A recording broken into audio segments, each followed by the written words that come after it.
This will be the warmest day we have for a little while, so enjoy it if you can. Appropriate considering spring officially begins in a little over 10 hours. We'll have highs in the 50s and 60s in many locations, a couple of 40s in the northeastern corner of South Dakota and again extreme western Minnesota. Lows tonight then drop into the teens and 20s. And that's going to be a sign of things to come as we head later into the week, where winter suddenly decides to show up. We'll talk about that coming up, but until then, Midday in KELOLAND starts right now. Live from KELOLAND Media Group, Midday in KELOLAND. Sioux Falls police make an arrest in connection with a weekend homicide. Plus, former President Donald Trump is facing a deadline to pay a nearly $500 million financial penalty. I'm Natalie Brand with why his attorneys say it's a practical impossibility and what it could mean for his campaign. good afternoon and thanks for having us in. Sioux Falls police have made an arrest in the city's first homicide of the year. Late last night, officers arrested 38-year-old Edward Brinkley. He's charged with murder and illegally having a gun.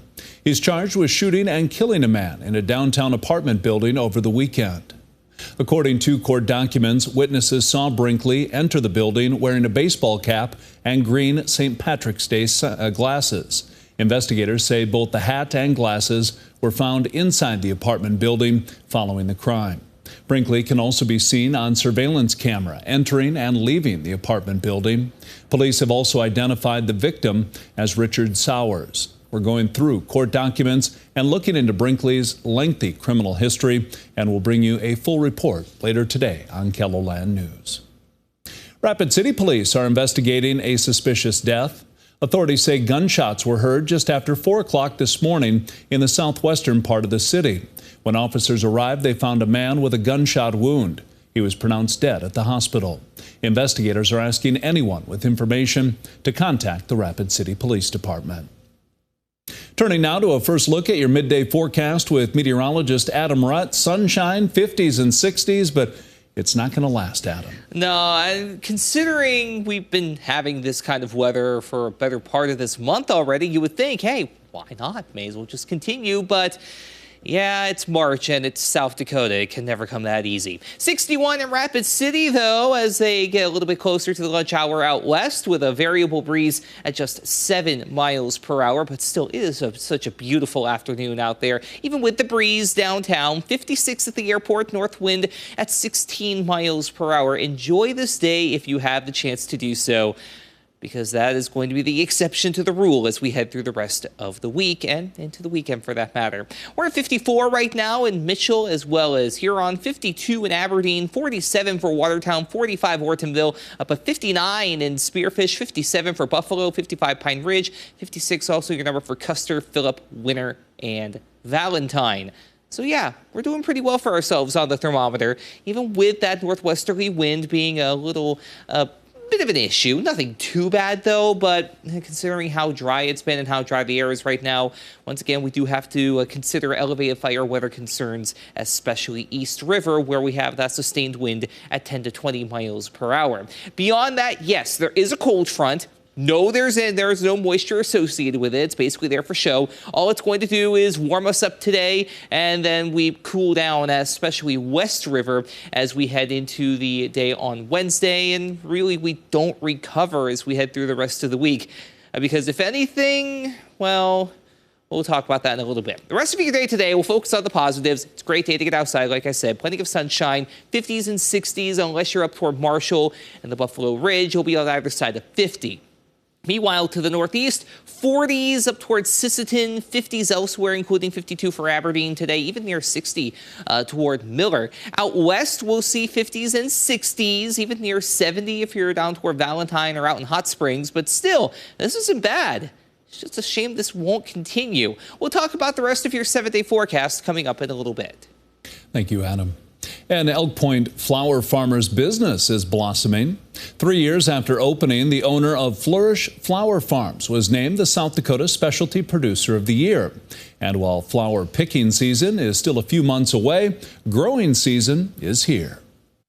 So right now I actually have some trays and seedlings that are growing, and so those are in the works. And then just planning out the schedule, trying to organize who's going to come be vendors at the farm, those kinds of things.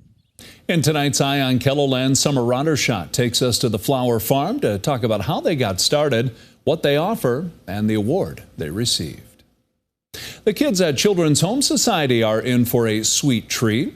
Shields in Sioux Falls is asking people to fill an Easter tote bag with up to $25 in gifts purchased at Shields or elsewhere to be delivered to CHS just in time for Easter. We know some of these kids don't have a family to go home to on the holidays, and so we really wanted to help make the holidays special for them.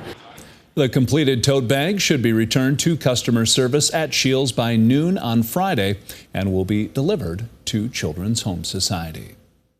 During the month of March, 4 women across KELOLAND will be highlighted for how they've positively impacted their communities. Today's Remarkable Woman nominee is Jody Reiners. The Mitchell native is heavily involved in different programs around the community, most of them helping children. One of her biggest projects was helping open a caring closet for all students in Mitchell.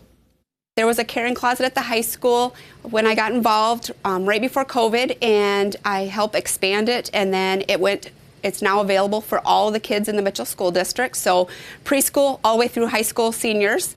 Tonight on KELOLAND News, we'll hear more about her passion for kids, how she got started, and other projects she's helping with.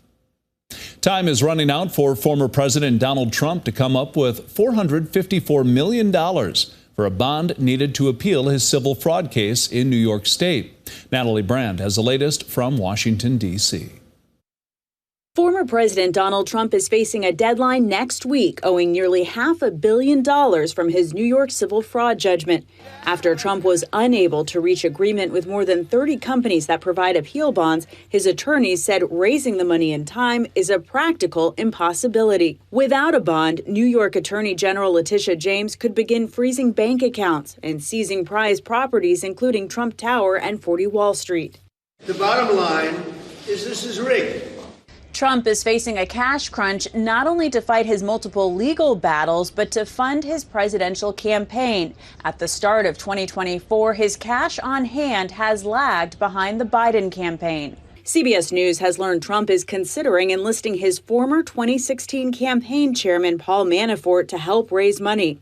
Manafort was found guilty of committing several financial crimes, including tax and bank fraud in 2018, and later pardoned by Trump. Mr. President. This morning, President Biden departed for a 3-day swing through western battleground states. His campaign says it's raised $53 million in February and has $155 million in cash on hand for his reelection bid.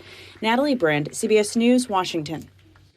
Trump has already posted a $91.6 million bond in a defamation case he lost to E. Jean Carroll.